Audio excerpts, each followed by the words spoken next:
साथियों, जैसा कि आप जानते हैं कि दिल्ली की सरकार में मंत्री रहते हुए जय भीम मुख्यमंत्री प्रतिभा विकास योजना जैसी योजना हमने बनाई। लोग सीवर में मर जाया करते हैं, कोई सरकार केयर नहीं कर रही है, लेकिन पहली बार मैकेनाइज तरीके से 200 सीवर मशीनें लाके सीवर में उतरना बैन करके सीवर में होने वाली मौतों को दिल्ली में रोका और एक देश के सामने एग्जाम्पल पेश किया कि जो लोग इंसान के मल में उतरते हैं वो भी इंसान हैं, उनकी जान की कीमत होनी चाहिए। लेकिन अनफॉर्चुनेटली पूरे देश के अंदर हम देख रहे हैं जाति और धर्म के नाम पे लगातार उन्माद पिछले लगभग 10 सालों में बहुत ज़्यादा बढ़ गया है। जगह जगह दंगे हो रहे हैं और दलित लोगों के साथ, विशेष रूप से अनुसूचित जाति, जनजाति, पिछड़े वर्ग और माइनॉरिटीज़ के साथ चुन चुन के उनका जाति धर्म देख के जो उत्पीड़न किया जा रहा है, ऐसे में जो राहुल जी ने एक नारा दिया भारत जोड़ो यात्रा के तहत कि मैं नफरत के बाजार में मोहब्बत की दुकान खोलने आया हूँ, उस नारे ने दिल को छू लिया। और उन्होंने जो कहा कि संविधान की रक्षा करनी है और देश में सामाजिक न्याय को आगे बढ़ाते हुए सभी वर्गों को उनके जनसंख्या के हिसाब से हिस्सेदारी भागीदारी मिलनी चाहिए, उस बात ने प्रेरित किया कि इसी बात की तो लड़ाई फूले, साहू, अम्बेडकर, पेरियार, डॉक्टर बाबा साहब अम्बेडकर जी ने लड़ी है पूरे जीवन। और मैं खुद 56 साल का हूँ, लेकिन 43 साल की उम्र, 43 साल टोटल मेरे इस मिशन मूवमेंट में, सामाजिक न्याय के इस आंदोलन में लगे हैं। और मुझे आज याद आ रहा है कि अरविंद केजरीवाल जी जब एक गाना गाया करते थे, और वो गाना आपको सबको याद होगा, इंसान से इंसान का हो भाईचारा, यही पैगाम हमारा। लेकिन उस गाने की एक लाइन है जिसे वो नहीं गाते थे, वो लाइन है, नए जगत में हुआ पुराना ऊंच नीच का किस्सा, सबको मिले मेहनत के मुताबिक अपना अपना हिस्सा। अगर वो हिस्सा नहीं मिलेगा तो कहीं ना कहीं हम धोखा दे रहे हैं। और इसीलिए मुझे पहले मेरा संघर्ष इस बात के लिए हमेशा रहा, आम आदमी पार्टी में रहते हुए भी, कि सबको उनकी मेहनत के मुताबिक जिम्मेदारी हिस्सा मिलना चाहिए, मान सम्मान होना चाहिए सबका।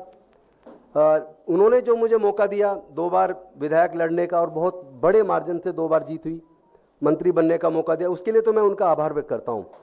लेकिन मेरी लड़ाई कहीं और है।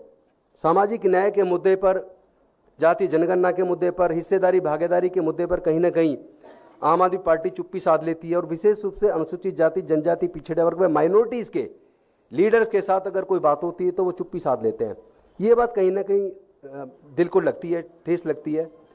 और हमने कोशिश की पार्टी में रहते हुए कि सामाजिक न्याय पे आप लोग आइए, और आप सामाजिक न्याय पे नहीं आएंगे तो फिर कैसे हमारा विचार नहीं मिलेगा। इसी वजह से अल्टीमेटली दुखी मन से कि भाई यहाँ से सामाजिक न्याय की लड़ाई आगे बढ़ाना मुश्किल है।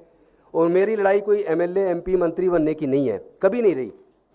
जिस चीज़ की लड़ाई, अगर वो लड़ाई वहाँ जाके वहाँ रह के नहीं लड़ सकता तो अननेसेसरी मैं उनको दुखी करूँ या वो मुझे दुखी करूँ, उसकी ज़रूरत क्या है। वो अपना, जो उनका अपना क्षेत्र उस पर काम करें, और मैं अपनी सामाजिक न्याय की लड़ाई जहाँ से आगे बढ़ती देखेगी वहाँ मुझे जाना चाहिए।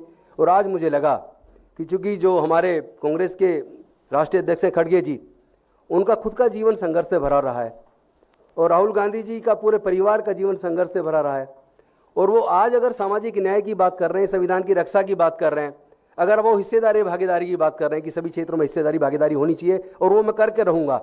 उन्होंने यहाँ तक कहा कि ये मेरा राजनीतिक मिशन नहीं है, मेरे जीवन का मिशन है। इस बात ने कहीं ना कहीं मेरे दिल में जगह की। और मेरे भी जीवन का जो मिशन है वो राजनीति या एमपी एमएलए बनना, मंत्री बनना या कोई बड़ा पद लेना, ये कभी नहीं रहा। और ये आम आदमी पार्टी के साथी भी जानते हैं। तो मैं अपने सामाजिक न्याय की लड़ाई को आगे बढ़ाने के लिए आज कांग्रेस को ज्वाइन किया, और उन्होंने मुझे बड़े सम्मानपूर्वक ज्वाइन कराया। मैं के.सी. वेणुगोपाल जी जो राष्ट्रीय महासचिव हैं उनका भी धन्यवाद करता हूँ, मुख्य प्रवक्ता पवन खेड़ा जी का भी धन्यवाद करता हूँ, राजू जी का भी धन्यवाद करता हूँ, चूँकि SC ST OBC माइनॉरिटी मोर्चा पूरे देश का देख रहे हैं, और SC ST के मोर्चे को राजीव सिल्लोटी देख रहे हैं, उनका भी मैं धन्यवाद करता हूँ। दिल्ली के अध्यक्ष देवेंद्र यादव जी, उनका भी धन्यवाद करता हूँ। विशेष धन्यवाद करता हूँ मैं डॉक्टर अनिल जैन जी का, जो मेरे संघर्ष के पुराने साथी हैं। उन्होंने, हमने मिलके इस इंडिया गठबंधन के लिए चुनाव के दौरान अपने संविधान सम्मान समारोह के लिए लखनऊ में बहुत बड़ा प्रोग्राम किया, जिसमें राहुल जी थे। हमने हरियाणा में पंचकुला में प्रोग्राम किया, अभी बनारस में किया।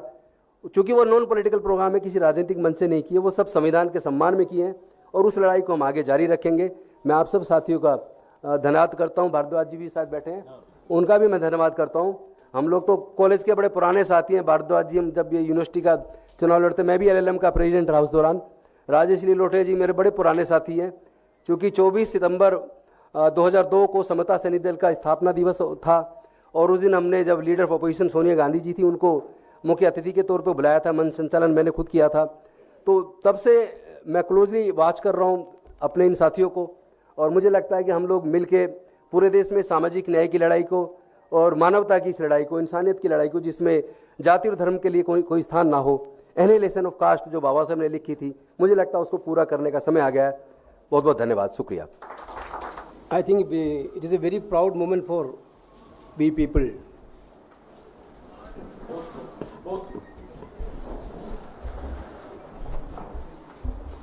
It's a pride moment for us to announce a big joining today. Sri Rajendra Pal Gaudam, one of the important figure in the country's political spectrum, who is clearly true an Ambedkarist, stood for his ideology for the last so many years. He now decided to join Indian National Congress. We are very happy to receive his letter arguing us to take him into the party. The reason which he is indicating to join the Congress is giving more happiness to us, because whatever ideology he is believing in his life, now he is seeing that Indian National Congress is doing that ideological work. Through Bharat Jodo Yatra and Bharat Jodo Nyay Yatra, our leader Rahul Gandhi had given a new narrative to the country, which now the country is also accepting with full might.